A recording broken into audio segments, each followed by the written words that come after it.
Hello and welcome to Knights of the Hobby Table. I'm your host for this week, Big Chungus. I mean Big Chungus. Big Chungus. I mean Bowen. And we have a special episode for you this week.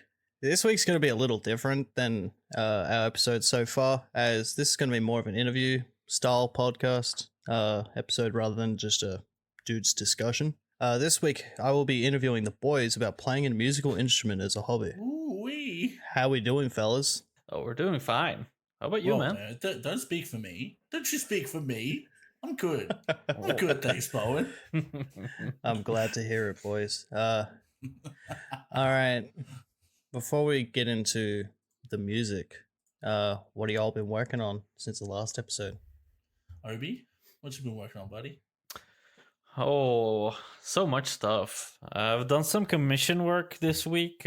Started painting some AdMech Pteroxine flyer dudes. They were not the funnest to paint, but I'm almost done with them. I've also been given a really cool art app by Blake Buddy's Cat. Shout out to Cat. Ah, yes. Thanks for Cat that. is best. So I've been, yeah. So I started drawing a little bit. So I've that was pretty cool to get into. That's killer. Starting That's to killer. look into. Drawing's good. Yeah, so I want to hone that. I actually wanted to practice freehanding on miniatures this year, so I think this might actually kick it off a little bit better. And finally, I've been looking into purchasing a new computer, so I'm gonna jump in and actually try and build it completely myself. Just remember, this the time. more RGB, the faster it goes. That is science. You can't argue with it. I don't believe science has actually proven that point yet. Is but my enough. computer, or is it not faster than both yours? And does it or does it not have more RGB? Science. Just because of that, I'm gonna build mine without any RGB, completely without it, no lights at all. I'll sell my kidney if I have to make my computer faster than yours for science. All right. Maybe that's a potential episode, selling kidneys on the black market. yeah. I mean, Blake, what have you been up to this week? That's a good hobby. Ice baths with no kidney.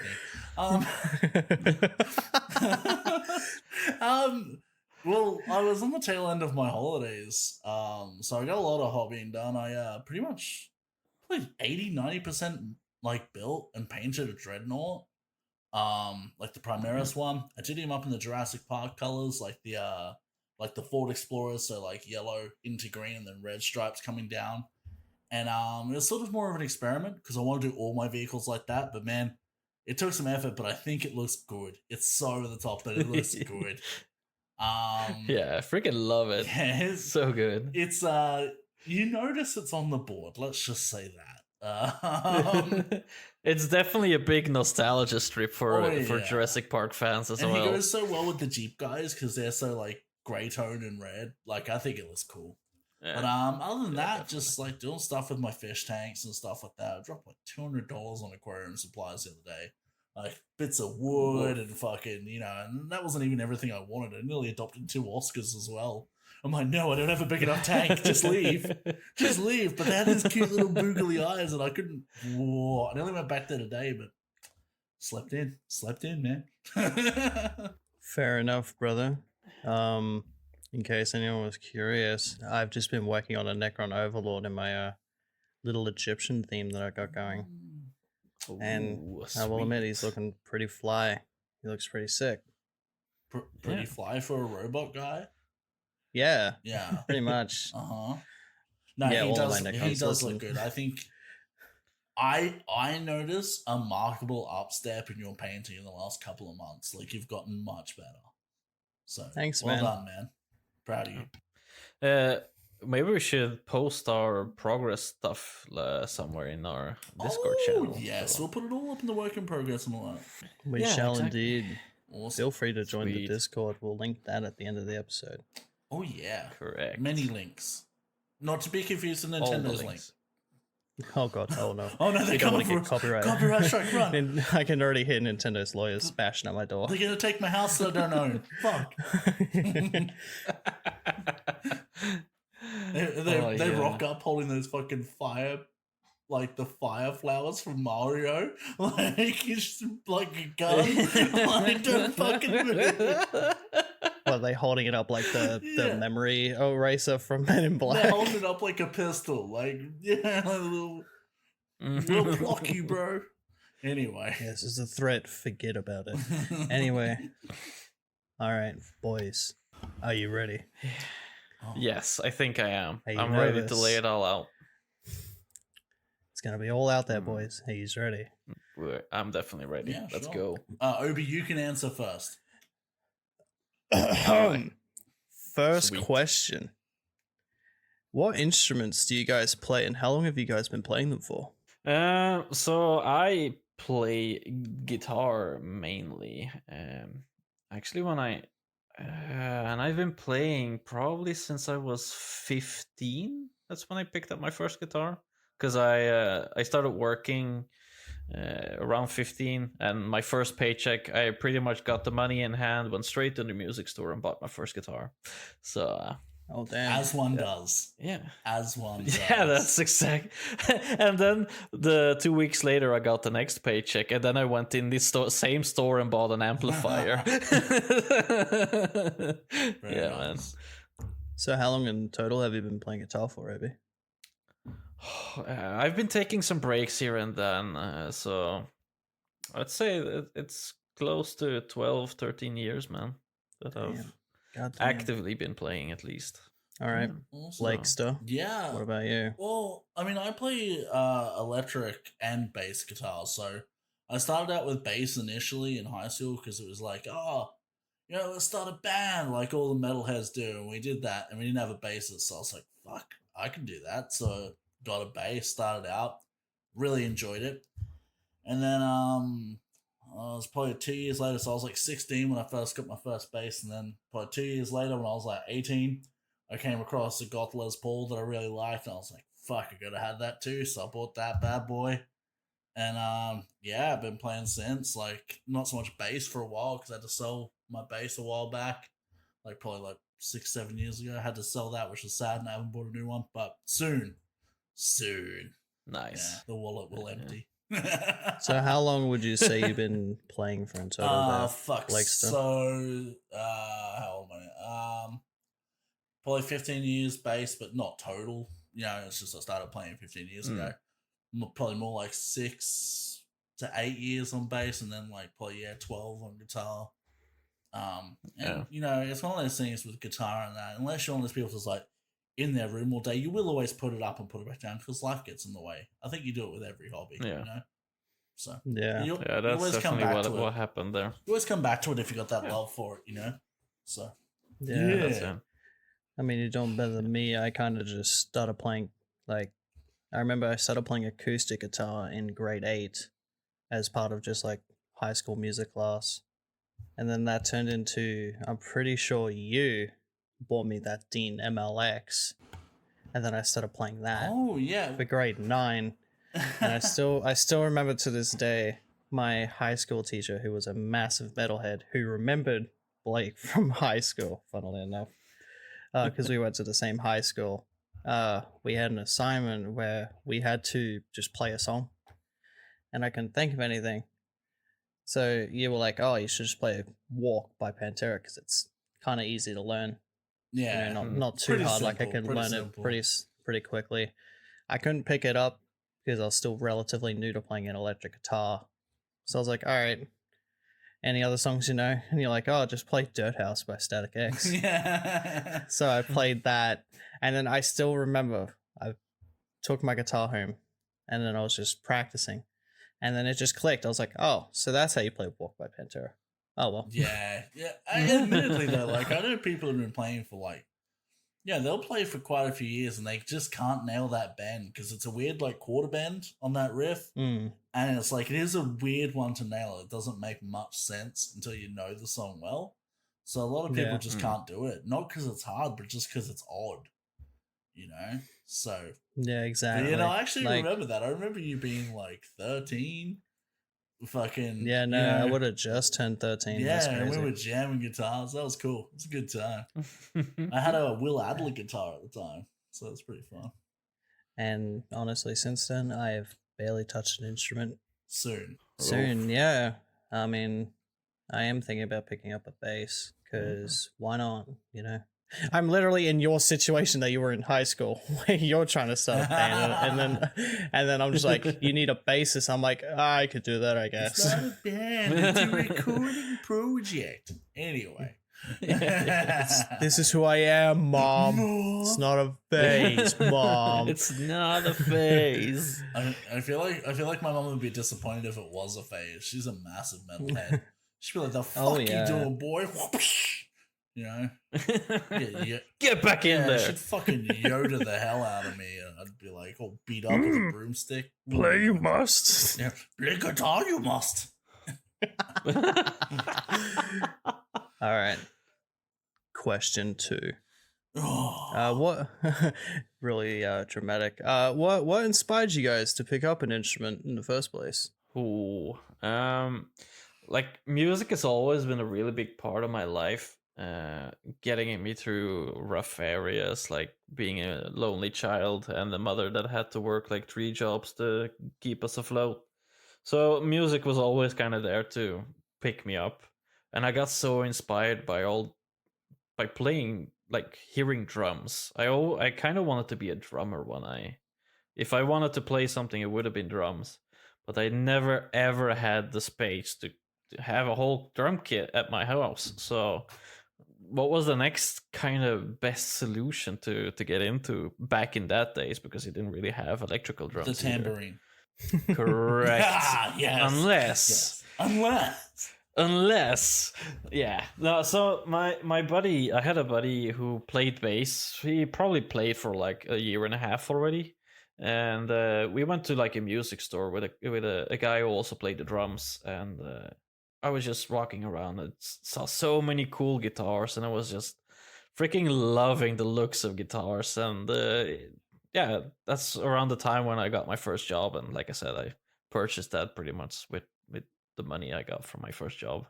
Yeah, big inspiration, music. It's definitely there, and the want to play with other people. It was a big drive. Yes. Yeah, fair. Blake? Fair. For me, man, like I said, mum's a metalhead, so I grew up around that sort of shit. And you know, I remember being a little kid, and two things ingrained in my brain. A, watching the Pantera home videos when I was a kid. I always fucking loved Dimebag with his crazy red beard, and I thought, that motherfucker's cool as hell. You know, like, look what he can do on guitar. So that stuck with me right from when I was like, probably like 3 or 4 years old, all the way up to when I was actually old enough to buy an instrument. And the other one is too, actually, Guns N' Roses. Like, Nan back in the day had this recorded VCR from like TV when they played a whole heap of Guns N' Roses clips, and I just sit there and watch it. I fucking loved it, man. And just I think it's the November Rain film clip when Slash is like at the front of that little church, just like soloing away. I thought, that dude is like the coolest guy on earth. That's cool as fuck. Like, you know, like it just blew my little fucking brain. I just thought that guy is so cool, you know. And just things like that. That's definitely what inspired me. And then obviously you come into being a teenager and music becomes a much bigger part of your life, and you're like, man, like, let's fucking do it. You know? So Yeah. and when you're a sort of person like me, sometimes when you want to do something, you just gotta do it or you don't stop thinking about it. So that's what it was. Yeah. So fucking next minute, playing the bass. I mean, why the hell not, man? Yeah, dude. I never look back, you know? Now, both of you guys said that music was a massive influence for you picking up an instrument. But what would you guys say is your guys' favorite bands? In terms of like influentialness? Yes. Yeah. Obi? I'm sure you got them lined up there, brother. Oh, I think the main one back then, at least, would be Korn, because of the low tuning and the heavy riffs and everything like that. That was kind of the big band that got me through a lot of shit. So I'd say Korn all of us, is really. Yeah, 100%. Yeah, 100%. pretty much. I owned a K7, and it was such an emotional break to do when I had to sell that guitar. Yeah. Yeah, so that's one at least, but at least the music style that I'm playing right now would be a little bit more to doom metal style instead. So that influential there would be Conan, Sleep, Slowmatics, Bong Ripper would also be one. I know a few The people name that is might real like good. that band. Oh yeah, the name's real good. I'm not a drug kind of person, but I do like the drug inspired musicians. So Alice in Chains, right there. Let's go. yeah, and Sleep, for Yeah, yeah. example. Dude, yeah, I agree. What about you, Blakey? Dude, for me, I'm just I'm a Pantera head through and through. Like, it's my bread and butter. Dimebag is like my idol. But musically, I've definitely got a lot of that right hand attack from Dime, but also like I'm a big Black Sabbath fan, so I got a lot of that going on, which obviously leads into a bit of Doom as well. But I don't know. I guess mine's sort of thrashy, deathy sort of riffs, usually with a bit of blues in there. It just depends on the day of the week, honestly. But like, always be yourself unless you can be Dimebag. Then be Dimebag. If I was to think of like a musician or even a band that's inspired me to like pick up an instrument, weirdly enough, I'd actually say probably like Dave Grohl, like, especially just seeing all the shit that he's done. Like, I love the fact that even after Cobain, passed away, he didn't let that get him too much. Like, obviously it still hurt, and I know to this day it still hurts him. But like, he didn't let that be the end of his career. Like, he moved on to bigger things.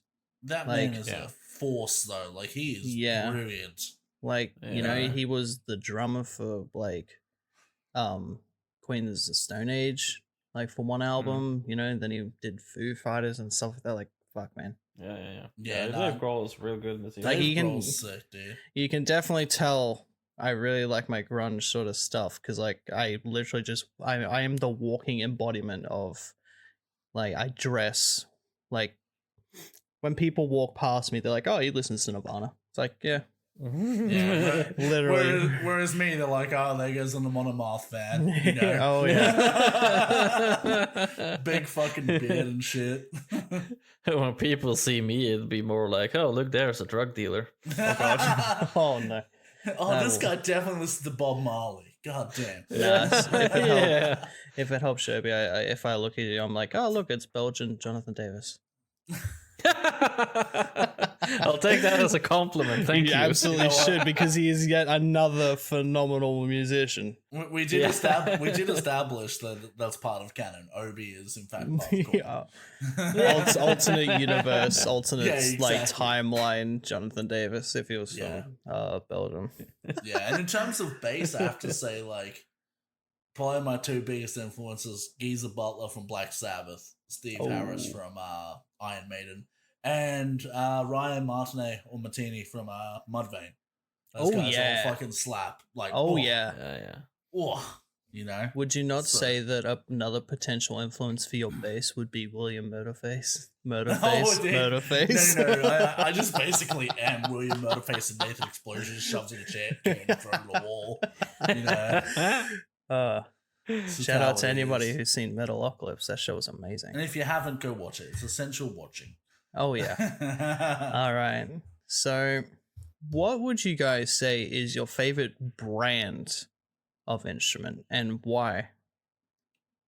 Okay, are we talking like the instrument itself, or like amps and that, or how would you define? I reckon I'll ask in a guitar context for now. Okay. Yeah, cool. Yeah. Cool. Yeah, I think for me, the guitar I've owned for the longest is a Skirvison, which is a custom guitar from Poland. But I'm still lusting for a K7. I want an Ibanez K7. I want it back. I missed that guitar. It was so heavy, 4.5 kilos of 7-string guitar, but I loved it and I want it back. It's funny when you said Scurvus, and I'm like, is that a fucking guitar from IKEA, dude? Actually, the name is son of a bitch in Polish. Oh God, really? I love real. it. I love it. For real. That's what the company owners told everybody, at least. So I'm That's hoping funny that as it's hell. right. So That's funny as hell. For me, my favorite, obviously, being a big old Dimebag fan, I got a lot of Dean guitars. I like the Dime stuff. I love me a good Gibson and Epiphone. But lately, I've really been liking some of Schecter's stuff. Oh yeah. Yeah, so like I have a Wild Audio Viking V, which is actually made by Schecter. And the build quality on it is freaking phenomenal, dude. Like it's my everyday workhorse. And you know, I've put it through the ringer, I spilt rum on it. Oh no. Look, it's not one of my guitars unless I go and spill a drink down the pickups. But you know, it's a good guitar, man. Like the build quality is freaking insane. So I'm definitely coming over to the Schecter side, definitely. But there's a few more I want to try first. You know. So like, Sweet. I'm gonna yet again add myself into this conversation. And Yeah, again, what do you like, Bowen? What's your favorite brand of triangle? anyway, No, now I want to know. I'm actually interested. I don't know, the triangle that has the right angle triangle. There you go, 90 Well, degrees. think about it this way, right? If you get a beater, like for for the kitchen, the beater, and you put that inside of a triangle, that's blast beats for triangles. Just think about it that way. Ba, ba, ba, ba, ba. Same thing. Same thing. You know what? You're not wrong. Actually, now that I'm giving it some thought, and you're not completely wrong.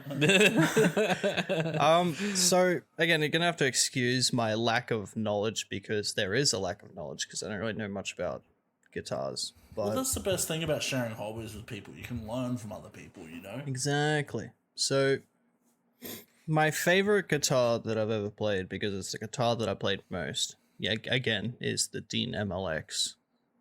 I played that quite a bit. Yeah. But I mean, the first guitar I played on was an Ashton acoustic guitar from high school, and it sucked. So it was bad. awful. So bad. I played the It's- same one. we, you know, it's weird. We probably played the exact same guitar. Yeah, that's what I mean. Like in the music book, it was trash. Oh, it was awful. But I still think my favorite guitar I've ever played to this date is actually a bass guitar. And like you probably already know where I'm going with this, Oh, I do actually. because I want one as my next bass that I pick up, and that's an albino Thunderbird. I love that guitar Yeah. so So goddamn much. I had this. I had an Epiphone Thunderbird, and it was in custom shop Alpine White, and I had to sell it, unfortunately, which broke my heart. But that thing was fucking awesome, dude. That thing The was mean. tones. I man. loved that guitar, even though it wasn't even mine. And Yeah. if I'm picking up bass again, I will not settle for anything unless it's a Thunderbird again. Yeah. Fair Yeah, enough. Thunderbirds are sick. Yeah, dude. I tell you what though, wearing them's not sick. They neck dive like a motherfucker. Like yeah, a they do. motherfucker, dude. They're a bit top heavy. Very That's why I'm so big into the all headless guitars. Oh, It's- stop it. Stop it. You heathen. No. I swear to God, if you ever come over and you'll play one of my headless guitars, you'll be like, You know what? Wow. I bet if Drake was going to play a guitar, he'd try and play a headless guitar. That's all I'm saying. Oh shit! Damn, is that a callback to the first episode? Wow, Oh I'm my out. god! I'm No out. way! Bye. That is Bye. absolutely crazy. Yeah, Drake sucks. Anyway, so boys, I'm sorry, Alright. Opie. I love you. what genre of music do you guys play the most? Opie. yeah, I dropped earlier Doom. I've got like a huge orange stack standing next to me, and I like to play loud, and I like to play long chords, and I want to feel my body shake with vibrations. So I'm definitely into doom metal. That's my jam. Absolutely. For me, my favorite shit to play, usually I'm playing like I said, something either thrashy, deathy, or fucking probably some power metal because I'm a hoe for power metal. You know. Oh, yeah. I'm all Oh, about yeah. it. I'm all about it. But I love, like I said, Alice in Chains and stuff like that too. So somewhere in that sort of stratosphere is usually what I'm playing. You know, people hand me an acoustic guitar and you just see me like tremolo picking and sounding like a fucking like I'm playing Beach Boys, but you know, I can't chord for shit, but that's okay. I just remember sitting in your man cave painting like some Warhammer, and you were just there playing guitar, and you like magically figured out how to play "Angels Calling" by Sabaton. That was really cool. Oh Like yeah, like the it, intro it just riff, yeah. popped into your brain. You're like, oh, it's like this. And I was like, whoa. Oh Well- no! I had learned Angels Calling.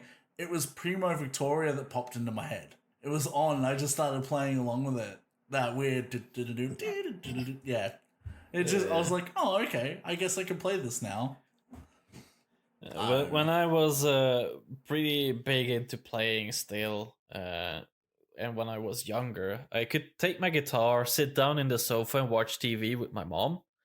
And just from listening to the TV, I could start playing the music to the adverts and stuff like that. So I was just playing along, noodling with the TV, just trying to figure out which notes were where and stuff like that, and just figure it out. It's really cool to just be able to sit and It's funny, man. Hey, I've never been able to do it like that. Never. Like, I'm starting to be able to.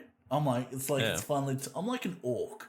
You know, that part of my brain is finally flicked on, but like, early on, I could never do it, man. My older brother, he'd just listen to something and fucking play it. Like, you know, as long as it wasn't mechanically too hard for him, he'd figure it out. But fucking me, I'm just like, derp, you know. But I learned how to play. It's fine. I got my own ways of learning over here.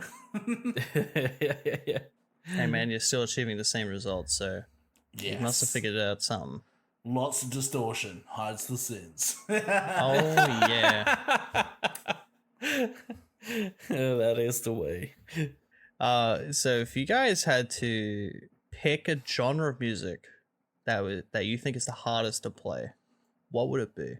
Oh, I've dabbled a little bit into gent and progressive metal, but let me tell you that I think technical death metal is probably the one of the worst genres out there to learn. Tech death I would agree with and that. math rock. Those things, just lots of notes. Nothing is the same note. No, it's not. I can't do it. I just want to interject real quick. What is math rock? I've actually generally never heard of that. Math rock. Oh, have you heard Covet before? No, I've not. No. It's there's no real singing in the band. Have you heard of Intervals? No, sir. No. No, well, it's one of those genty style musics, but a little bit more rocky instead of metal, and there's no vocals. Oh, okay. So that's just pure instrumental. Is it like Animals as Leaders, like Tosin Abasi's band, like that sort of shit? That's progressive death metal, or progressive metal. Math rock. Yeah, I'll shoot you a link of Comet someday. Yeah, it's pretty cool, but it's not my thing. It's just too hard to learn. I can't. My fingers can't follow. It's too fast. For me, I definitely would agree with the tech death, but I think technically that would be the hardest. But there's also like classical shredding, which is ridiculous, and the other one too is just any music genre that I don't really care about. So like, if you want me to learn to play country, it's gonna be fucking hard for me because I don't have the love for it, and I'm just not gonna throw myself at it. Do you know what I mean? So like, you can show me some weird chord progression, and like, if I'm not interested in it, it just doesn't soak into my brain. So for me, shit that people see is like basic. I'm like, well, I can't fucking do that. But then you like give me some stupid riff of a band that I like, and I'm like, you know, fucking thrashing away. So I think like objective difficulty, definitely like tech death and stuff like that. But difficult for me, I'm gonna have to say, shit like, you know, gospel music and country and shit like that. Stuff that I have no interest in ever touching. So would you say stuff like jazz as well? And like, you know, if you want to be even more particular. Like smooth jazz. In bass, jazz is fucking insane. Like Oh, yeah. insane. There's a dude called Victor Wooten who I used to watch play bass all the time, and he's so insane. So jazz bass is ridiculous. Metal bass isn't usually that hard. There is some crazy shit, but to be a metal bassist is not that difficult, especially if you're playing with a pick. Yeah. It's not to belittle it, but like, you know, you just got rhythms to follow. There's definitely crazy shit with people sweep picking and Yeah, stuff. Not and saying there's not, definitely exceptions to the thing as well. So yeah. There's quite a few, like, again, progressive metal bands that play like with just 3 people, and the bassist does have to pull the weight when the guitar is just doing simple things. Yeah. For sure, dude. For sure. That was very enthusiastic. I'm a very enthusiastic person. So I'm gonna ask this next question also very enthusiastically. Do you guys play solo, or have you ever played in like a band setting before? I actually played in 5 bands before. One was with the buddy that introduced me to guitar, and I hooked my best friend into there to sing for us, and then he was singing in a hardcore band, which I later joined as well and played in. And we ended up recording with that band. We had like 4 or 5 songs ready on an album. Yeah. Holy damn. The thing is, I can't find them anywhere. I want to find them again. So I'm gonna go on a quest and see if I can find them. Are you still again. in contact with any of those boys? Maybe you can message them. I think the drummer might still have a copy, or my best friend. So I'm gonna see what I can do, and if I can figure it out where it is, I'll definitely post it somewhere. That'd be in our cool, Discord. man. We can put it in the Discord. Yeah, that'd be fun. Yeah. That'd be Then I moved to Sweden. Didn't play for a while. I got massively into Rammstein a period. So I saw a couple of guys who wanted to do like something similarly Rammstein themed. Found a few guys, played for a few months. That didn't end out well. Then I got weirdly a lot into doom metal. Found a bunch of people who, like, a lot of straight edge people, like Who were no feeling- drugs, no drinking. Who were feeling equally sad and doomy. Yeah, so we clicked there as well, and we played a lot. Definitely brought the heavy doom, low tuning kind of sound into it, and that's kind of still what I play today. Sadly, the band quitted since I moved, but I still meet those people every now and then in the city, and then we just like, we should get together and jam again. So yeah, that's sadly though. Right now, I do not play with somebody else, which is why I picked up Warhammer too. Whoa, we don't talk about that, man. This isn't a Warhammer episode. Get out of here. Yeah, exactly. Yeah, no, it's tough. Like I said, I live so far up north, and people around here, they're not. There's not a lot of people that are in the genre, and I'm fine with people that are straight edges, but straight up druggies, sorry, I can't deal with that. Hear me out. Get instruments. Go out into the wilderness. Teach the polar bears to play. Then you can have polar bear metal. Yeah. What are you doing, mate? Missed opportunity. Imagine the roars they could put out. That's fucking brutal, dude. Imagine the sweet picking on the guitar they could do with their razor sharp nipples. They go through the strings all the time and have to change strings for them all the time. That wouldn't work out. Yeah, you could have like a crew of people similar to like the people you have at like racing events like NASCAR and stuff like that. Crew? Yeah, where they can go like quickly like take off the wheels and put new ones on, just like that, but for strings. You're gonna play Gibson robot guitars. They're self-tuning. It's gonna be fine. Don't worry. Yeah. And for me, fucking played in a couple little bands in high school. Nothing serious. It's pretty hard to rely on people for stuff like that, especially when you're an adult, because everyone has like, it's like lots of moving parts, you know. But I do have my one buddy Marshall. He sort of a multi instrumental dude. We jam and stuff like that. Like he'll bring over his guitar. We're sort of writing some stuff at the moment. I'm gonna do the bass and one of the guitar tracks and probably sing on it, and then Marshall's gonna do the guitar, backing vocals, and we're still figuring out the drums. So, you know, but that's not a anytime soon thing. It's just a thing that we do for fun when we have the time. You know. Yeah. So, yeah. Well, funnily enough, that was actually going to be my next question for you boys. Was have you written your own music? So Blake, why don't we continue on what you were saying? What kind of stuff are you writing? Man, I guess the way you describe it would be if you put, I'm calling it power death. You know, it's got power metal elements, it's got death metal elements, and it's got that good old fucking groove thing to it too with the Pantera hands. So it's basically like that. You know, it's hard to put like a fine point on it because obviously nothing's recorded and done and completed, but from the outset that's sort of just where me and Marshall sit musically naturally anyway. So because you've shown me some of this like riffs you've like created just for music, and like they're really cool sounding, dude. Yeah, thanks, man. I ain't gonna lie, it sounds pretty wicked. Thanks, man. I appreciate that. What about you, Mr. Obleroon? Yeah, Yellow. Well, I've written our intro, which I hope we will actually be able to let people listen to a little bit more than 8 seconds. No. Foreshadowing. Okay. Okay. Yeah, that is you on the start of the intro, in case anyone's curious.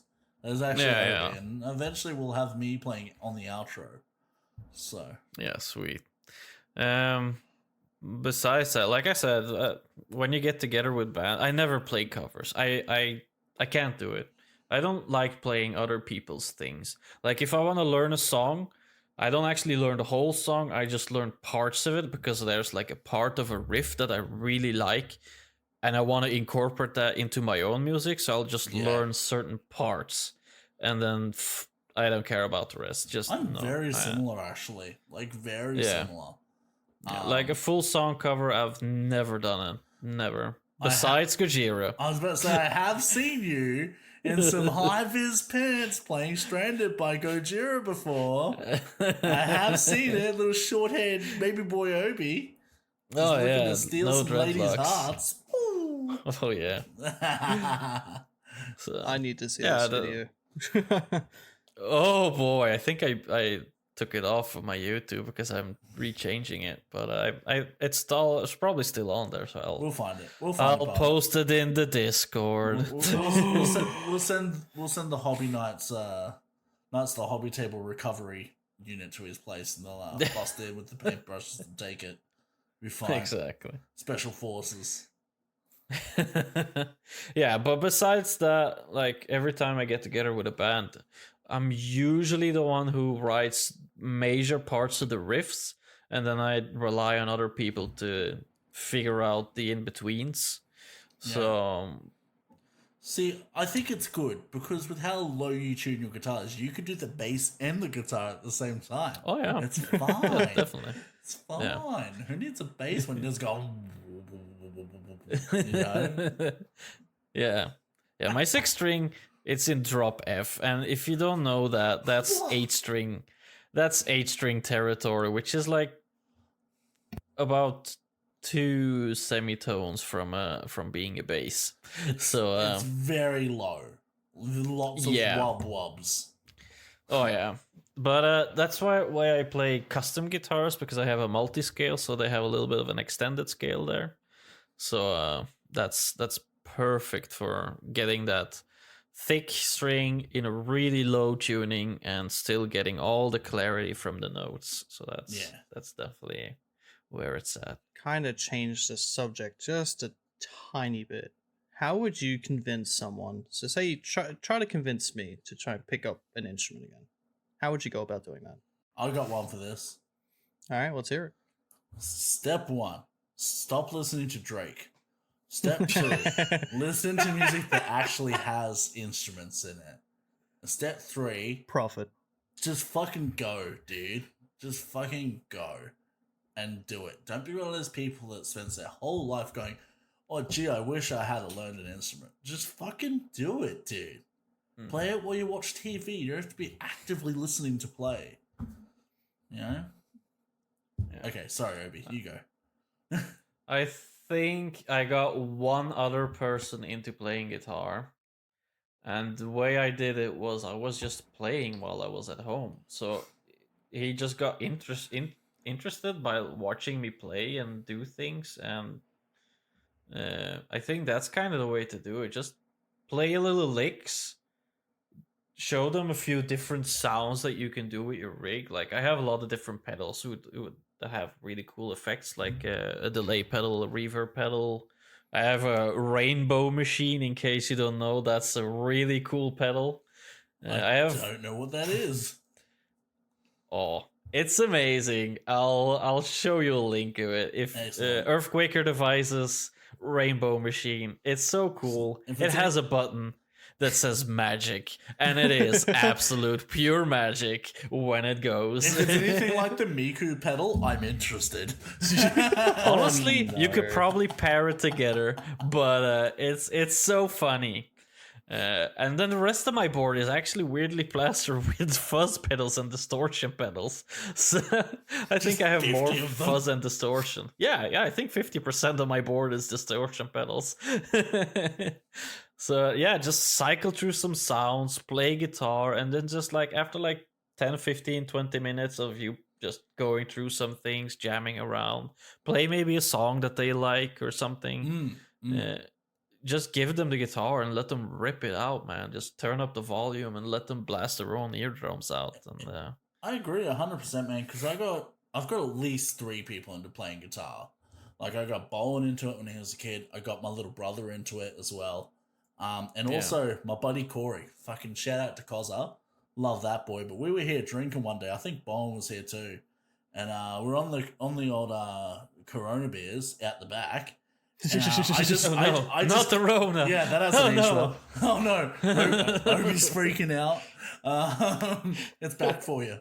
Round 2. Flashbacks. Explosions in the background.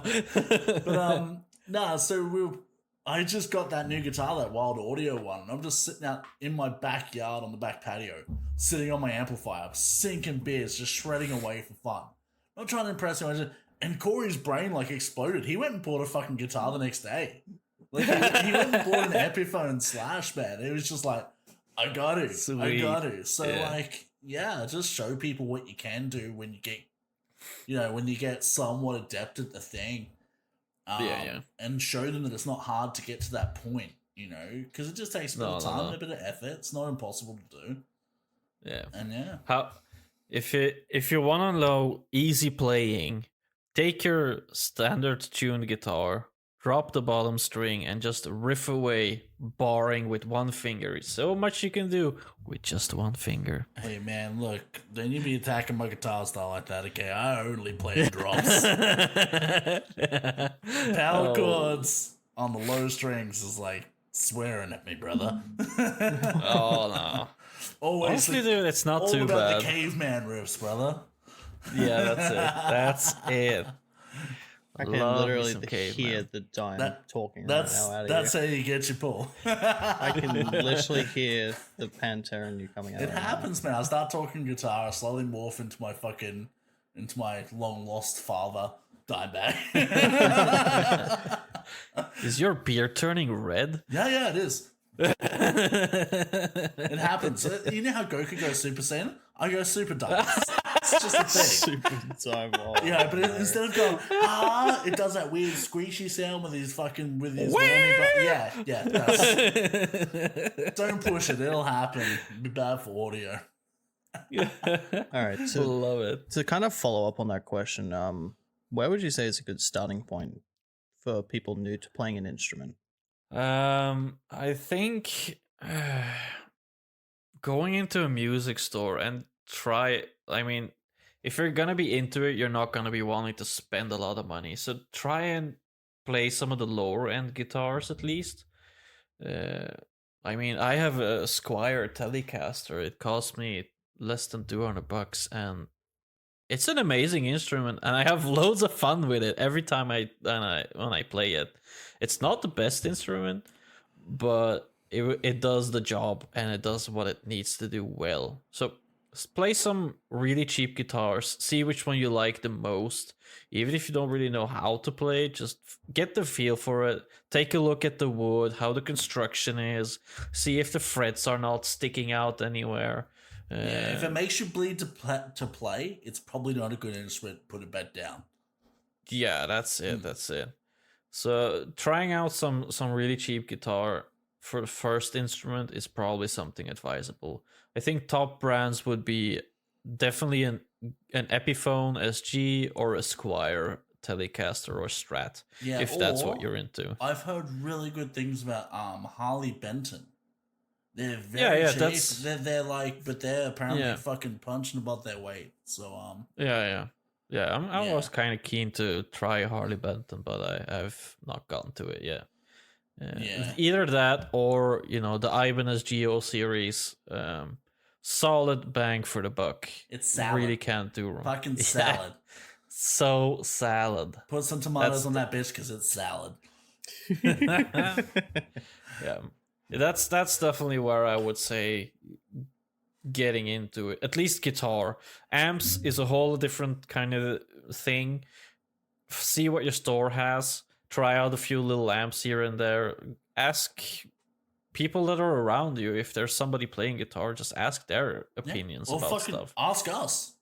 Literally, Yeah, fucking either ask that. us. Yeah. Exactly. We'll If you're answer. listening, ask us. I'll say whatever I can if I have Yeah. experience with the brand. Yeah, absolutely.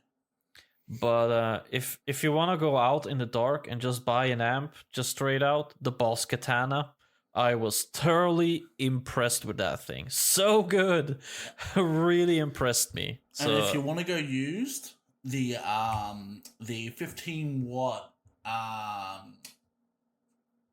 fuck, I'm forgetting the brand. Cubes. Roland the Cube. Roland, Cubes, Yeah. because they have built-in Metal Zone pedals, which is pretty Yeah, damn yeah. sick. So, and you can get Yeah. those used for like $100 here in Australia, which is really sick. yeah. So, Yeah, I definitely agree. Boss Katana, you have a few profiles on there, and you can set up your own things and beam it to the amp, and you get a brand new sound with the whole pedal chain and everything. Super dope amp, really good quality. Thoroughly enjoyed playing through that. And I have a rig that's cost so much money, and that thing still ripped. It's pretty good. So Yeah. that would be my suggestions. I think for me, so Obi's advice, fucking straight as an arrow, very good. I agree. I will also add that Jackson does some decent beginner guitars, like the Dinkies and stuff like that. A lot of brands these days offer pretty affordable guitars at a low point. Schecter is phenomenal value for money. Yeah. But say you're getting into guitar because your buddy showed you guitar. Jump on Facebook Marketplace and start sending those guitars to your buddy, and you will, if you're fucking good at what you do, you can pick up a deal for the money. Mm. Like my Zach Wild guitar retails for $2,500. I got it for $700. Whoa, that's a bargain. Yeah, Yikes. exactly. And he wanted, I think, $850 for it, but we just talked, and obviously I knew what I was doing, like, because I've been playing guitar for a while, but like, if you see a nice Epiphone or a cool shaped guitar, and even if you want to ask one of us, that's fine. Or you want to, ask your buddy, just go, hey, what's this about? Is it a good guitar? Talk to someone that knows, and just get amongst it, because even that's fun, haggling for gear and stuff. Yeah. And you can pick up some instruments that are probably a lot nicer, even though they're previously loved, but they will be that sort of mid tier, just a bit above what you'd normally be able to afford, which is helpful. Yeah. at Yeah, you get a times. little bit more bang for your buck going secondhand. I definitely suggest secondhand as well, if you kind can of do know it what you're safely. doing. Yeah, If you have somebody to advise you on it, or look at it beforehand and tell you, this will do fine, or or even if you've Hell, done your mess- research, yeah, like message YouTube us and- definitely message both me and Blake if you got something in your eyes and you're like, oh, I don't really know, man. This looks cool, but is it really what I want or what I need, or is the quality there? Is there this and that? And we'll probably give you some tips to look out for if you're going to go over and look at the guitar, or if you're gonna just bite the bullet and get it shipped over. And if you run into issues, we can guide you from there as well. Happy to We've help done a lot wherever of we can. troubleshooting. Yeah, exactly. We can help you with most of the things. Adjusting a truss rod might be a little bit scary for the first time, so Yeah, but we can talk you through it, so it'll turn out fine. it'll be fine. It'll be fine. All right. Now you kind of did touch on a lot of the kind of other equipment that you'd be using, like especially with the guitar.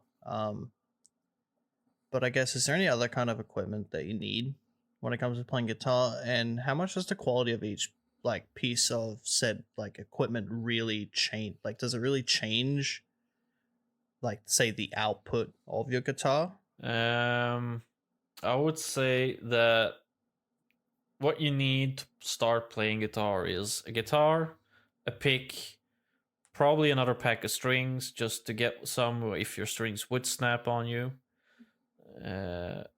Guitar cable, an amp, and probably if your amp doesn't have an inbuilt tuner, a tuner, a little block with a tuner or a tuner pedal. I highly suggest the Boss TO2, TO3. They're solid as. I use them now, and I'm using mine to split my signal into two signals, And so if I can if you route it. if you're really desperate, you can even get a tuner on your smartphone these days. If you're Yeah, really desperate, definitely. yeah. Yeah. Wait, really? And lately, Yeah. lately tuners have been going really mad too. Like you can get a clip-on tuner that you clip on the headstock, less than $15. My God, and it does the job pretty damn well. Did I show you the Pokemon ones? There's Pokemon ones. I need it in my life. I need a Bulbasaur on my headstock at all times. Yeah. So I think regards to the quality, yeah, I think it will affect the whole piece of chain in the long run. Your amplifier will depict most, if not pretty much 70% of your sound. Absolutely. If you're gonna put a different guitar into it, it will sound a little bit different, but it's still the same kind of amp characteristics. There are a few different kinds of guitars there out too. Ones would be the biggest would be guitars with humbuckers, and ones with single coils. the pickups, For metal, for metal, definitely humbuckers. Highly suggested. They're the best. Low kind of noise kind of thing. And pickups are easy to swap out if you don't like the sound of it that either. And the single coils, they're probably more aimed for rock, classic, jazz, stuff like that. A little bit of blues and everything. Although I love playing punk and hardcore on my Telecaster. It's so cool. I love the sound. It's very snappy. Really awesome. So just give it a try. See what you like. Take a look at what people you admire for music use as equipment, and try and guide what you might enjoy as well through that. Yeah, and I think pretty much yes, everything Obi said, especially about the amplifiers. If you're looking for a little bit extra, pick yourself up a fucking Behringer Ultra Metal pedal and play around with those tones. I still use one to this day. I have a Boss pedal which is worth way more and way nicer, and I still prefer my Behringer because I've taken the time and I've perfected that tone to where I like it. If you're playing guitar, if you're playing metal, I suggest probably Dunlop picks that are thicker, nice, really thick picks, because thinner ones, they might feel okay if you're playing chordy stuff, but they just get too flappy and you lose a bit of tightness on the right hand when you're smashing into it. Leads, you don't have to get ultra high end, just get what works. Get the intermediate stuff. Don't go mental. Gold plated ain't gonna help you, because unless you're to the point where you're fine tuning every increment of your sound, which if you're getting beginner guitar stuff, you're not, they're not gonna actually make a difference. Just get something that plays well and doesn't squawk with feedback every time you breathe. Yeah. Just get something that kind of plugs in, you know. Just get Yeah, something that does the exactly. job but isn't extra, you Yeah. know? Yeah. And yeah, pretty much everything else is, what Obi said. Mm. I personally, like, given the option, I'm a Valve amp person, but solid state's come a long way as well. There's also people get direct inputs and they play straight through their computer with digital overlays. It's not my way of doing things, but it's the way that people do things. So Yeah. there's also Yeah, that there's a avenue lot if you're a of tech person. there's definitely a lot of new options out there. I had an iPhone, an iPad rig to travel with. So I basically had my complete rig, guitar. I had an iPad, a little dongle to plug into the iPad, and a pair of headphones, and I could pick whatever sound I had through an app called Positive Grid. Really awesome stuff, really cool sounds. You could fill around with a lot of stuff, and it's if you have an iPad already, it's pretty cheap. Um, there's so many different routes to going on. It's guitar has gotten so many real good options, and yeah, if your amp doesn't come with a distortion sound and you're looking for a distortion sound, the pedal Blake suggested is definitely good. Either that or just go to your local store and fiddle around with some distortion pedals. Yep. Yep. And always support your local guitar store, by the way. Like, if Yeah. you got one that are filled with good dudes and stuff like that, fucking support them. Doesn't matter if you pay an extra $10, don't buy it off Amazon, buy it from your boys, because that shit's important. You know? My local store, Artie's, man, I've been going to those guys for like 16 years. They always hook me up. They're just the best. Every time I get a new guitar, I walk in, drop it in Pete's hands, and he's like, yep, I know what to do. Hooks me up, you know? Like, so having that rapport will actually help you a lot as a musician as well, because you can find what Yeah. you like. People can help you find it, you know? And he even gave me, even taught me a tapping exercise on the neck when I was younger, and I still use it. So, Yeah. you know, you can gain a lot by networking. So support your local guitar store. Well, yeah, I was also about to say, like, you know, even if you still don't really know what you're doing, just going in and talking to those sorts of people, like, that's kind of what they do. Yeah. You know, they're Yeah. more than willing to help. Yeah. They're sales they're there to assistants. sell They're there you. to assist. Exactly. Yeah. What are your guys' dream instruments? So that isn't just limited to that isn't I just want to say that isn't just limited to guitar. Obviously it can be, like, what's your dream guitar, for example, but I'm just asking in the context of what is an instrument you'd love to play? All right. Well, I've I don't know if I mentioned it before, but I've owned so many high-end guitars. I've tried out most of the brands, at least the ones that are quite good available, and even then I went to really obscure brands that are very, very hard to find. But a favorite, like a dream guitar for me to own, is definitely either the Midnight Blue Ibanez K7, the Ibanez Apex 1, which is Monkey's signature guitar right after Head left. Ooh. Oh, the star inlay on the neck.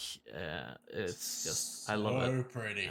Yeah, so going back to the Ibanez would definitely be something that I definitely want to own at some time again.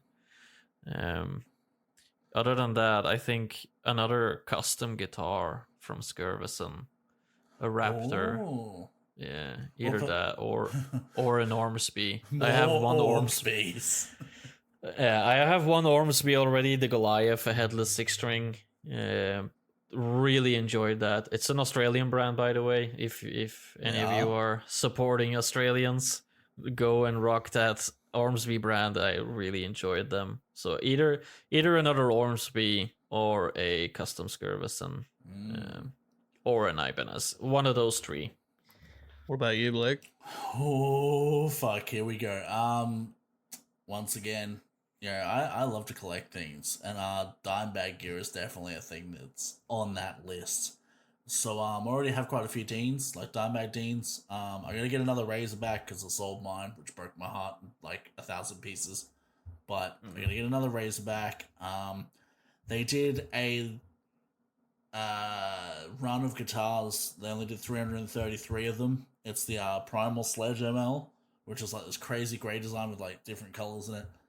Definitely on the bucket list. I'd love a Washburn Dime of just about any description, preferably the Culprit, which is like this weird Explorer cut up shape thing.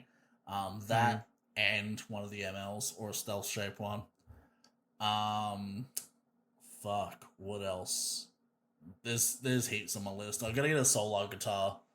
Because Ola England's amazing. Yeah, I'm waiting until he reveals his X shapes because I know I'm gonna like those. I love pointy guitars. In terms of basses, I would love a Warwick Vampire, or a Buzzard. They're both very weird looking, but I love them. Or a Rex Brown signature from Spectre. Okay. And if it was just an offbeat instrument that I'd like to play, not only do I want drums with a Vinnie Paul or a Joey snare, but I want to buy a hurdy-gurdy. Oh my god! Yeah, freaking love that. I love hurdy-gurdy all the man. way. Do you just want to quickly explain what a hurdy-gurdy is? It's a stringed instrument, but it has a rotate. Like, you don't pick it. You sort of rotate this little knobbly thing, and that like rubs past the strings. And it has keys. It's a weird instrument. I think it's from the Middle Ages, but it's so fucking cool. I just love watching like people just sit there and play like metal songs on them. It just makes my day so peaceful. So peaceful. Yeah. You mentioned bass there, and if I ever would get a bass, a K7, which again Fieldy's signature bass guitar, Not bad. Yeah. I'd always enjoyed Fieldy's guitar bass sound on all the tracks. So you know this about me. Look, man, I spend a long time of my week looking on Facebook Marketplace, and like I know what I'm interested in, what I'm not, and I'm always just looking for like, is there an Ibanez bass or a guitar, like a Korn one? Just drop a bit of sneaky cash on it. Like I'm fucking all about it, dude. Like anything I'm remotely interested in like that, even if I own it for a while and then I flip it off, like I just love the NGD, the New Gear Day, you know? That's what it's about. Yeah, that's it. That's it. What about you, Bowen? What would you like? I'm flipping it on you. All right. The interviewer becomes the interviewee, I see. Yes, it was only a matter of time before I took over. All right. I'm just going to go straight to an offbeat instrument that I want. I want a automaton. Yes, I want one of one those too. so cool. bad. Didn't you fucking order one of those? I did not. Oh, Not yet. I thought you did. I was very close to, but then... You've changed, man. You've nah. Really? Damn, man. I'm sorry. You've changed, bro. You used to have an automaton on order, and now you don't. No. Yeah, I remember you saying that you were gonna. Yeah, but no, I I was thought you did. definitely very close to. Like, I literally had I was one click away from buying it. But I was kind of just waiting to make sure I, had the coin, that sort of thing, and then some unexpected stuff came out, so I was like, I have to put this on hold for now. But yeah, definitely down the track, I want to get an automaton because I love the look of the instrument, and it's so weird. Then Such you can a- play Pantera covers like Ola would. On the automaton. Dude, look, I already know how to play that song on guitar, so I will play it on your automaton. Just try yeah. to stop me. To go together with your automaton, I'm gonna post a link later for a little puck. It'll fit in the palm of your hand. It's called a Orba, made by Artiphone, and it's basically a MIDI controller. So you can input any sound you want on all of the keys, and then you basically have a portable drum kit in your hand. That's It's amazing. so amazing. When it came out, I was like, "Oh, I'm pre-ordering this. I want one."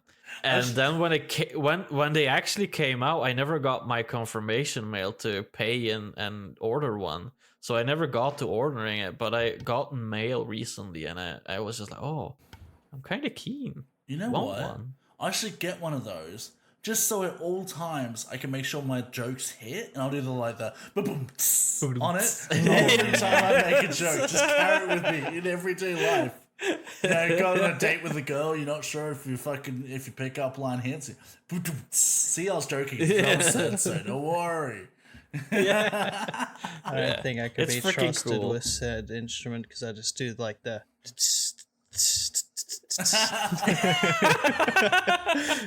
Smooth You jazz. just Oh have yeah. You just have different like octaves of hentai orgasms on each fucking MIDI point. Oh no! Or just like the sounds from like the Miku pedal. Wop. Nah, that's hellscape shit right there. I was gonna say earlier, but I didn't want to interrupt. Have you guys seen the It's like a fart pedal. Oh yeah, no, I nearly, Yes. dude. I was on Kickstarter, ready to order 2 of them, one for me and one for Obi. But then I was like, nah, that's gratuitous. I can't do that to my wallet.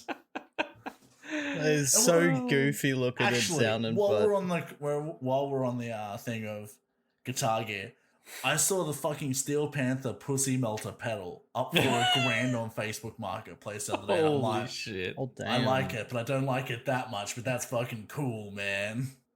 When even your pedal gets cancelled, goddamn Steel Panther. Oh yeah. So, have you guys considered picking up a second instrument other than guitar? I already Yes. have. Yes, definitely. Like I said, I started with drums, never had the space for it, and now I got this brand new built hobby room. And I'm looking at a space and I'm like, maybe I can put a drum kit in there. It's Mhm. finally time. I keep telling you, dude, you can get a fold-away electric one. You can just put it out and swap your Yeah, game table yeah. in. It's so Yeah, easy that's these it. days. It's not like when we were young and you had to like fucking have a road crew to lug drums everywhere. That's it. Um, Yeah. Is that just like something in the water or something? Because like even I was looking at getting a I've been electric. looking at them too. I was even looking at getting an electric drum kit just because like I can't get like a proper acoustic one just because of noise, and like you know my Yeah. neighbors would absolutely hate me. So Oh yeah. I was looking at getting an electric drum kit because like in high school in our music block there was an electric drum kit, and I remember having a go at that and I really liked it. Like it wasn't the best, but this was also what in 2014 I want to say, so they've only gotten Yeah. better since then. Well, I've been looking at drum kits as well on Facebook Marketplace, and like to be honest, that drum kit is imminent. Especially since like you can buy Vinnie Paul snares with like his hat design and shit on it. Like so fucking keen. And back in the day, Justin actually taught me how to play Coming Undone on his drum kit. Oh And I'm really? like, even if I could just play that one song, I'm happy. And the cool thing is, when Justin, my buddy, does come over from the island, I can just hand him sticks and be like, hey man, let's jam, you know, and we'll just jam. So it's That's like, it. Yeah. just turn my house into a fucking studio / aquarium / Warhammer place, whatever. AKA One of the the ultimate bachelor pad. Oh no, what if I get a girlfriend? then she can play the drums. Yes! Start a Yes. band. Yeah, actually, I have a pair of drumsticks, and they are Joey Jordison signature drumsticks. I don't know if you heard the story about it, but he actually dropped a bit of blood in the ink that they used to mark on the drumsticks. Oh, really? Really? That's pretty cool. Yeah, yeah. So So what I you're have saying a pair is of those We drumsticks. can clone Joey. Oh god. Yes. Real talk though, I bet you can't eat noodles with drumsticks. Just saying. No. I can with chopsticks, not with drumsticks. Oh, fuck, Lord. that's funny. But yeah, I mean, yeah, we were talking about what instruments we like to take up, right? Yes. Yeah, definitely getting another bass, and I think drums are on the way. Oh yeah. 100%. Or keyboard. Yeah. Mhm. Oh. Yeah. Actually- I had a synth before. Okay. Actually, A would you synth? guys consider a synth board to be an instrument? Yes, definitely. Then I don't I've think had synth board. I had a micro brute. I don't know what the brand anymore. Mm. But I had so many dials and twists, and I just loved playing on it. If you go on my not my miniature painting Instagram, but the regular one I have, there is a post in there where I use the synth and play the Stranger Things intro. Oh, really? That's cool. Yes, and I have it looped, and I just fiddle the knobs the way, and it really creates the Stranger Things kind of theme with going in and out and adding more bass, and really awesome. I freaking loved having that microbrew. I sold it to fund other things, but if I would pick up a synth, definitely do it. I'm gonna go ahead and watch that before bed tonight. Wink, wink. But also, I remember Sean Bowen in a video. You can actually get a synth that attaches to your guitar now too, Yes, and yes. it's fucking wicked. Do you remember that video I showed you, Bowen, when he's playing like the Judas Priest riff and stuff? Yeah, I do. Yeah, That was a cool video. Yeah. So, would you guys consider picking up and playing an instrument to be a cheap or expensive hobby? Kind of an obscure question, I guess, because you make it as expensive as you want. You can be happy with your entry-level guitar and maybe a mid-tier amplifier. I mean, that's what I had for quite the longest time. And just because out of necessity, I went to bigger rigs just to play in band settings. And now I don't even want to say how much money I've synced into it, but there's a lot of money standing right behind me. And let's just say So, it could get my children through college.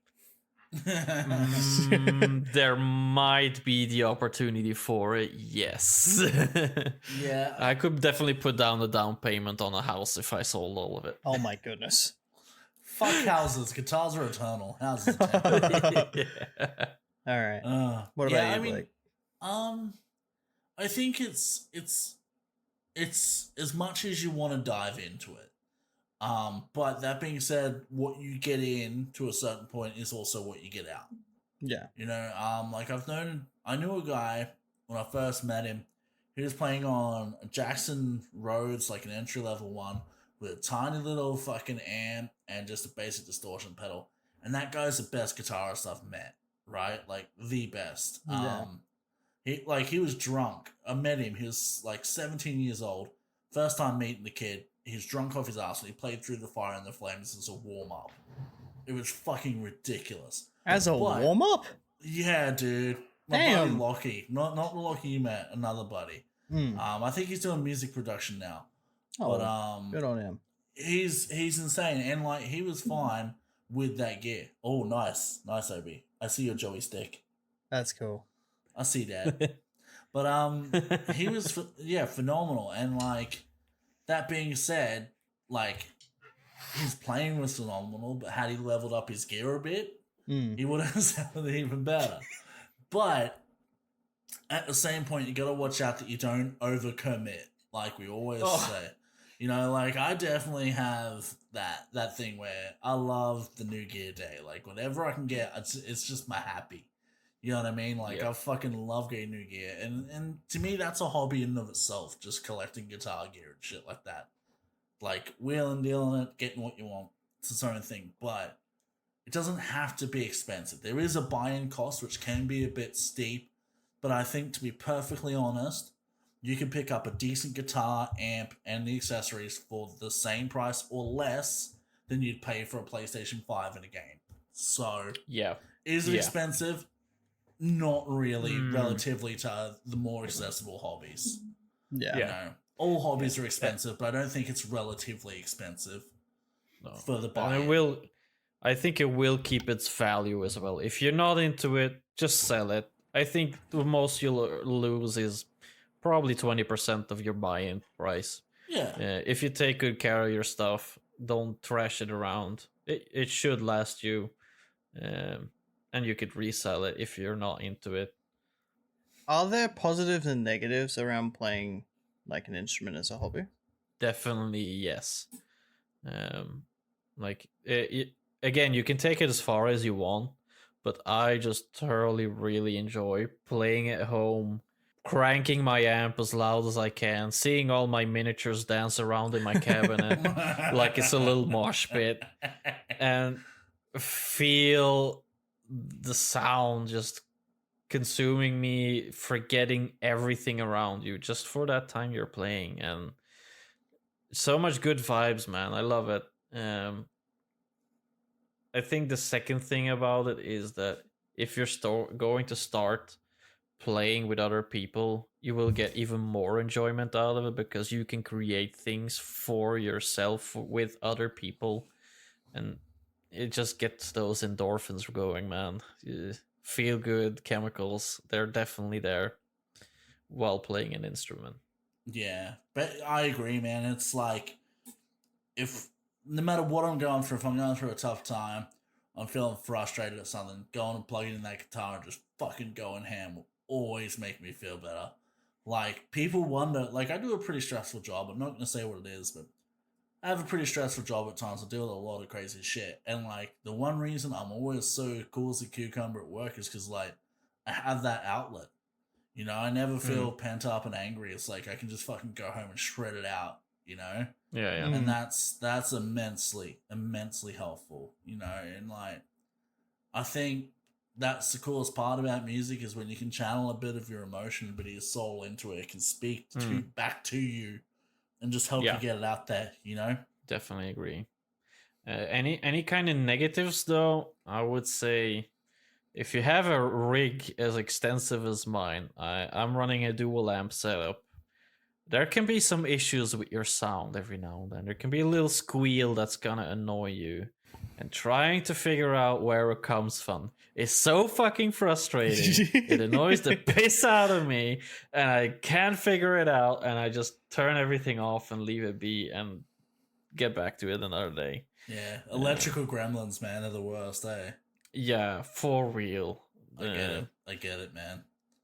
My guitar the other day was inexplicably just squawking at me, and I'm like, what the fuck, man? What is your damage?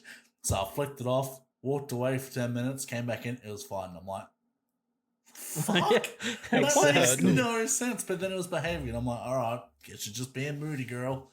Tapped her on the button, kept playing, you know? That's it. Oh, man. I think that those are, besides having if you want something specific from your instrument, having a big buy-in and probably troubleshooting things to get your sound right is sometimes frustrating. Okay, so 2 other negatives. Number 1, if you want to play in a band scenario, that can be hard to negotiate. Like, you think trying to organize D&D is hard? Try organizing a band. That shit is fucking difficult. But that's not about playing an instrument. That is depending on how far you want to go with it. But it is an aspect. And the other one is it's an easy instrument to pick up, but it's hard to master. Music in general. Many instruments, you can pick them up and learn to play, like, you know, Smoke on the Water or whatever, chopsticks on the fucking keyboard, piano, I think they call it. But you can learn that. But getting good takes time and effort and dedication. Like, for me, that's not an issue. I know for you either, Obi, it's not. But, like, people these days seem to have a very, very short attention span with that sort of stuff. They sort of just lack a bit of passion.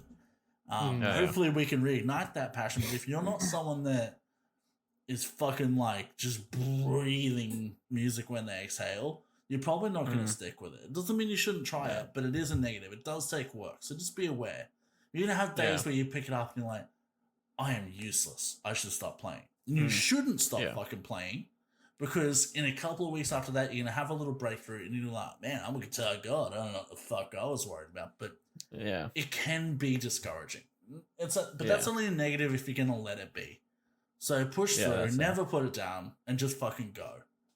Yeah, that's definitely circling a negative back around, because when you actually nail that one song that you've been practicing on, you're gonna feel like you're gonna feel so good because you actually accomplished something that you've been struggling on for a week, maybe 2 weeks, and now you've nailed it. Let's go. Press that record, send it out to the world, feel good about yourself. I remember I was a teenager and I was like getting real down myself because I couldn't pinch harmonic. And I was like, I just couldn't figure it out, man. And I was getting naturals and I thought they were pinches and they just weren't. And I was starting to get really frustrated with my playing. And then one night I'm whittling away, with way too many drinks in me, and I actually just relaxed and played a bit, and I figured it out. I did it once, and then it just clicked, like, in my brain. And all of a sudden, now I can pinch harmonic fucking a banjo if you let me. You know, like, I can do it on nearly anything. But it was that moment of like, oh, should I just give up? I'm not very good. But I was just too tense. I was trying too hard. I need to just take a step back and chill and let the music just happen. And it did. And I'm glad it did. I'm glad I stayed with it. Yeah. So, yeah. Very cool. All right, boys. My last question, and it's probably the biggest one yet. Ooh, I'm brimming with anticipation. I need you guys to answer the age-old question. Does playing an instrument get you the pussy? One could argue that playing an instrument gets you pussy, but apparently starting a podcast does get you one. Hey! Hey. Oh. I wouldn't know. Nah, I'm just joking. Obi, would you like to answer? Yeah, I don't think. Actually, my first girlfriend, my first real serious girlfriend, I met because that was the drummer's sister.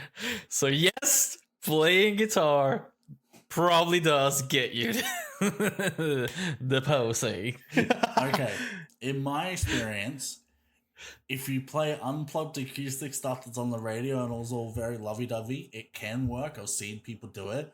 But when you're showing a chick that's never listened to metal how you play a death metal riff, they're usually like, and they turn and walk out because they're like, dude, you're a massive fucking nerd. But there is something to be said for finger exercises on the fretboard. Apparently that's the thing that people pay attention to. So I don't know. Oh, no. Does it get you pussy? Oblerone says yes. I say in the right scenarios. So do with that what you will. Oh. Yeah. What about you, Bowen? Oh. Do you think music gets you pussy? Do I think? Well, you've kind of flipped this question on me when I didn't really have an answer, so... Yeah, good. Question without notice. Yeah. Bitch. Surprise, motherfucker. I don't know. I want to say yeah, because, like, you know, I mean, look at a lot of famous musicians. I think music gets you pussy if you look like Peter Steele from Type O Negative. Like, he literally just did that to get pussy, and then he became the God Emperor of Mankind and slayed it. So Yeah. I guess it does if you're Peter Steele. So don't worry about instruments, just be Peter Steele and you'll be fine. Yeah. Just play that. But Sweet. what is it? So- What is it you say, Blake? Just play that music for those fish girls and goth nets. I love fish girls and goth nets. Oh I yeah. mean, what? Oh, Look, yeah. honestly, if you're playing music to get pussy, you're doing it for the wrong reason. Play it because Yeah. you love it. Play it because you Exactly. love it. And I find in life, more people in general, not just women, are more attracted to you as a human if you're passionate about things. People see someone with passion, they gravitate towards them. So if you can pour your passion to an instrument or whatever your outlet is, I promise you, if you have a positive attitude, more people in general will just gravitate towards you. So just do that. Just do that and be fucking cool to people. Yeah. Hey, amen, brother. Amen to that. Brother. I'll see you at WrestleMania, brother. So I feel as if that's gonna wrap it up for like this. Well, I said interview at the beginning, but I feel as if it turned into a bit more of an interrogation. Yeah. Can we turn that light off now, man? It's fucking bright. Yeah, just ignore the double-sided glass there. No more water. I'm sick of it. Oh Lord. All right, Sweet. so we're moving on to a new segment. I don't have a name for it yet. Well, community questions, I would say. Community questions or ask the knights. Yeah, perfect. Ask the Knights. I like that. So It's this definitely segment is dedicated to those who have sent us questions that they want an answer by us three idiots. So we're gonna Ooh. Should start we take off. them turns reading them out? Yeah, and I'm gonna start us off with Epic Taco 6, who asks, "Is there a hobby you tried and decided it wasn't for you, and why is that?" I think personally for me, in general, I enjoy most of the hobbies I try, but there is a part of guitar playing which I've tried and I didn't enjoy it as much, which is playing 8-string guitars. 7-string guitars is totally fine, but 8-string guitars was just too much for me. Yeah, because I it's like didn't enjoy it. it's like having a log sawn in half as a fucking neck. Yeah, It's yeah, dude. ridiculous. It wasn't for me. Like, it might have been because of the guitar itself that I didn't enjoy it, but no, it was too much strings, too much to keep track of. Give me a 6-string and I'll jam all day.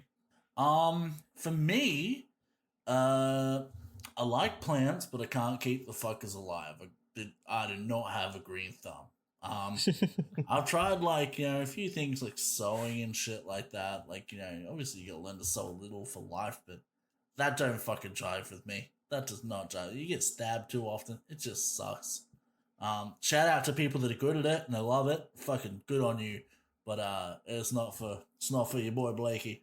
Yes, thank you for and your the other service, thing is- sewers.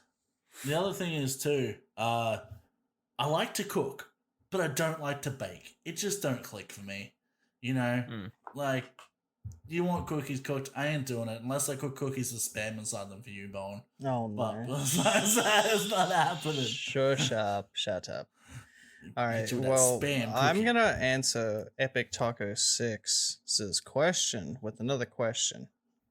Are we gonna count skateboarding as a hobby? Like learning to do Yeah, tricks and stuff definitely. like Yeah, that. definitely. All right. a hobby. Well, I definitely, especially at the beginning of COVID-19, I definitely dabbled in a bit of skateboarding because I wanted to be rad, wanted to be cool. Started skating with a buddy of mine, and then another buddy of mine also joined us. Except the difference was I had way too much fear in trying to do tricks because I was always scared I'm just gonna fall over and hurt myself, which I did multiple times. I think the problem with skateboarding is that it's a thing you do when you're a teenager and not everything breaks. But when you're at the age that even you're at now, an injury is just one imminent slip away and you're done for months. You gotta be careful as you get more fragile, man. I remember trying to do like a pop shove it and even just to shove it on grass and landing it. And I was like, wow, Yeah. I feel like I'm the king of the world right now. So I'm going to go try it on concrete. So I went and tried it on concrete and I immediately ate shit. And it was funny, but it hurt. So I'm like laughing. I'm trying to laugh the pain away. Yeah, more like- Tony Squawk than Tony Hawk, right? Yeah, pretty much. But then you got my buddy Jack, who is an absolute. He's crazy. Like I would watch him just come running down my street and then jumping on his skateboard and then trying to grind on this like little bit of like side of the road. And I remember watching him eat shit really hard, like falling off, scraping all of his arm. And instead of just being down for the count, he just gets back up. He's like, all right, next attempt. And I'm just like, where is this coming from? Like, if that were me, I would be dead on the ground for 5 minutes, just like, I'm dying, help me. Holding his shit, Peter Yeah. Griffin style. Just like, like I'd just be dead. Like, it's over. But, like, kudos to that, man. And then my other buddy, Addison, Daddison. His name is Daddison. just now. watching, like, I remember I kind of gave up on the whole doing the tricks thing for a while, so I just kind of watched them do their thing. And, like, the amount of times I watched that kid try to do a varial kickflip is insane. And then also freaking out when he landed it, and it was super cool. Yeah. I don't know about like skateboard and shit. We just used to put each other as shopping trolleys when we were teenagers. I don't know.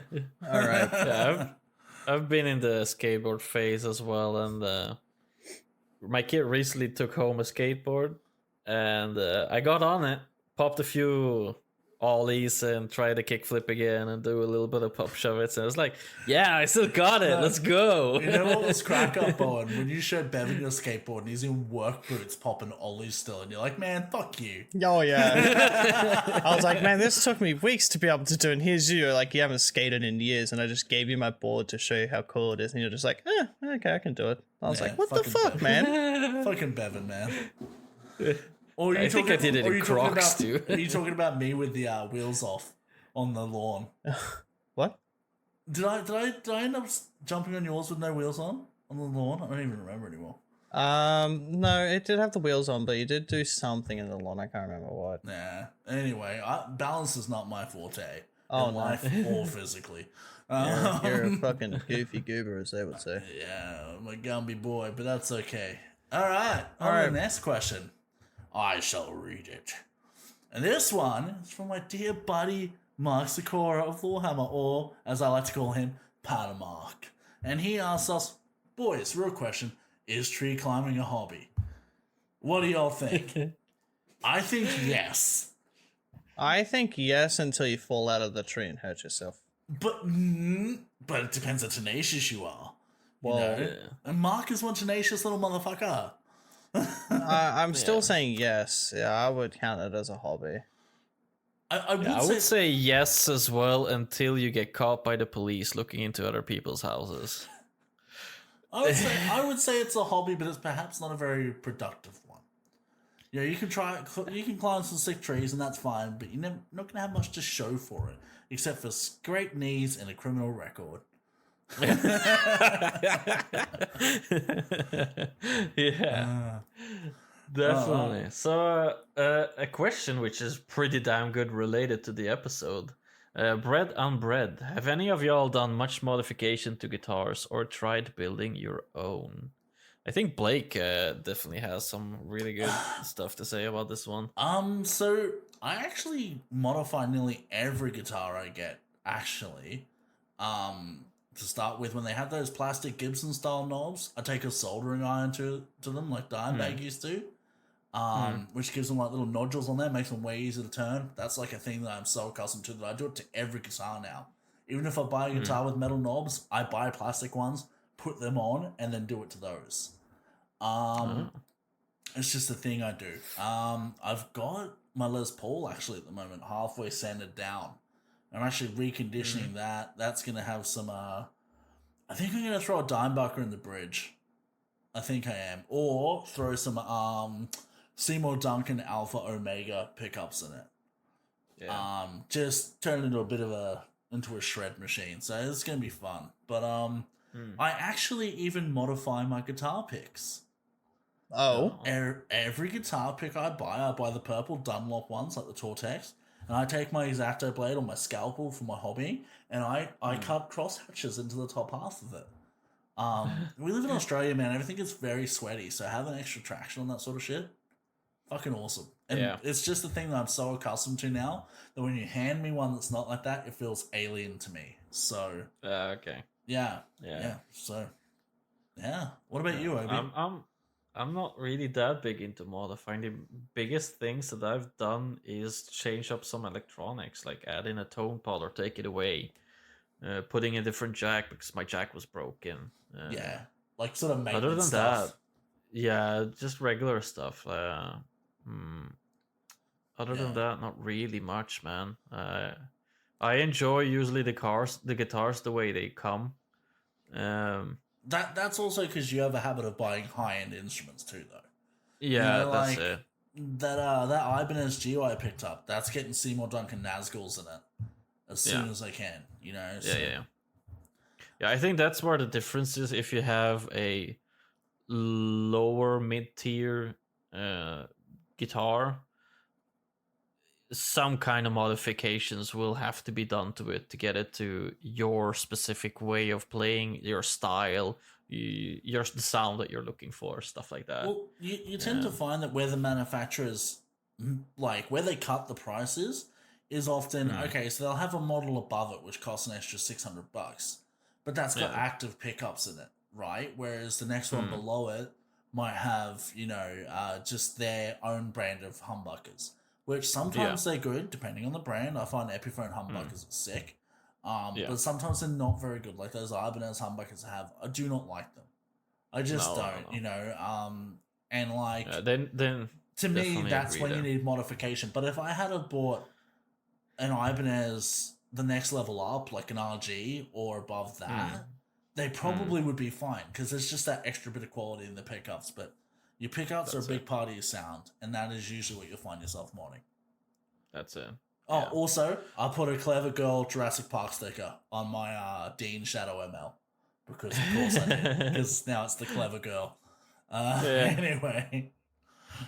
Yeah, I think also the first guitar I had, I put the first 3 guitars I had even an Ibanez Geo, an RG7 string, and the Epiphone I owned. I put a white tape cross on them on the bottom, left bottom. I did that on all those 3, and then I actually got turned into a decent human and stepped away from playing emo music and. Oh, good. Yeah.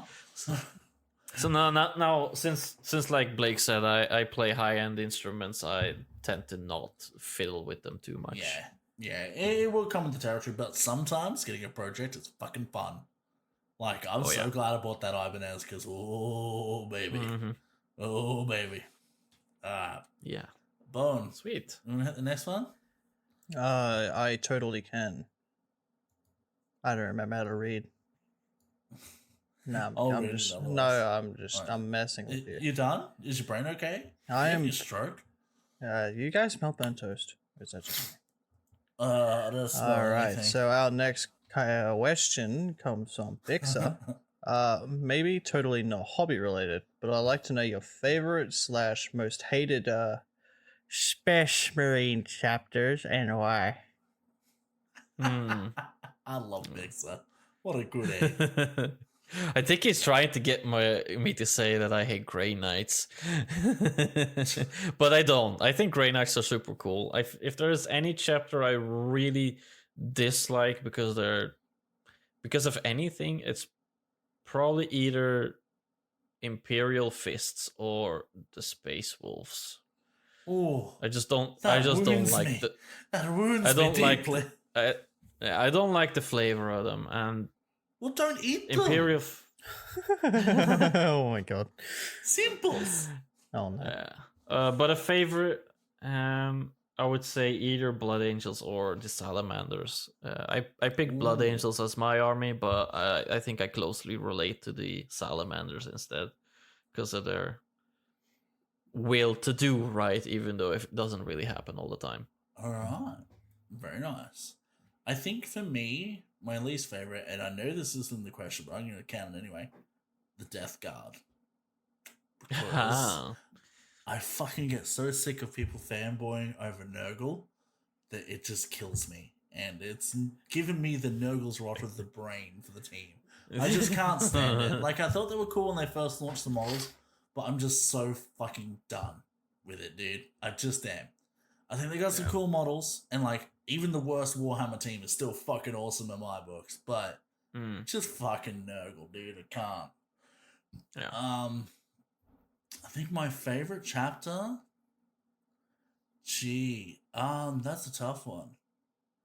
I would have to say, in terms of like main chapters, I would probably say, probably the Blood Angels and also the Crimson Fists, the Imperial Fists successor chapter. Just because when I first got into Warhammer, there's this really sick artwork I saw with some Crimson Fist guys making like a final stand.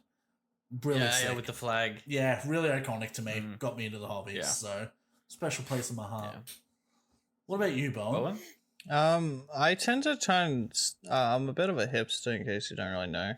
So like, oh no, I kind of tend to stay away from the quote poster boys of Warhammer. You don't Space Marine, bro? No, not really, actually. So I don't really know a lot of the chapters. But I mean, if I had to pick a favorite, honestly, probably the Black Templars. They're really cool. Is that just because they were renowned furry hunters, according to you? Yeah, totally. Yeah, yeah. Oh yeah, totally. Yep. Sweet. Hunt them all. And I will say, actually, just a point, I don't dislike Ultramarines, but fucking please stop oversaturating us, G-Dub. Too much of a good thing is still too much, dude. Let's just share it out a bit more. Share it out a bit more. That's all. I don't think they suck. I think they used to suck. But they're not bad now. But just ease it back a little and people will actually like. Next question by Capt America. What are some parts of the hobbies you do that you unexpectedly enjoy, and why do you enjoy it? When I started out with Warhammer, for example, I didn't expect to enjoy painting as much as I did, just because it brings me in such a good state of mind. It helped me cope with all the stuff, so it gives me the happy juices. That's what I'll say. All right. For me, because it is about hobbies, not just Warhammer strictly. My favorite thing about Warhammer that I didn't expect that I would like is actually basing the models. When I used to do it, I used to put some PVA glue on it and then throw static grass at it. That was how you did it back in the day. But I've started building narrative into them and like ideas of motion and things like that. And I'm enjoying that so much more than I thought I would. The other one is guitar maintenance. I just love sometimes spending the afternoon taking all the strings off your guitar. Yeah, I'm looking at you, Obi, who hasn't done a guitar string change in like, what, a year or two? Polishing the fretboard, 3 years? It's like playing on dirty condoms at this point, dude. Fucking hell. No. But, so just polishing the guitar down, making it all look fucking immaculate. I think that's very rewarding. That and the other one, which we haven't touched on too much, I enjoy my swords. I have a sword collection, and some days I just like to get them all out on the back patio table, and just oil them, sharpen them, and just put them back away. It's very calming, Sweet. So, yeah. Bowen, what's on your mind for this one, Bowen? I'm gonna keep it strictly Warhammer related for now. When I first got my Age of Sigmar Chaos starter kit, at first I wasn't really a fan of having to do all the skin color. But as I did more and more of these models, I found more and more ways to just make them as gross as possible, which then turned from my least favorite to my favorite part. And you can kind of just see the evolution of my Chaos stuff. They started off pretty meh, and now they just look absolutely filthy. They look so gross. It looks like their skin's rotting. I mean, it's not, honestly, vile. It truly is vile. It's not a nice thing to look at. No, it's fucked up, and I love it. You did good. You did good. And that really came from the necessity of not having a big color palette when you first started them too, right? Yeah. I didn't have much we have a lot of paints between us now, but we didn't have fuck all at the time. So and I guess again, I'm not sure if you'd really count this as a hobby. But sort of watching a movie and then kind of deconstructing it at a fundamental level, I also really enjoy doing.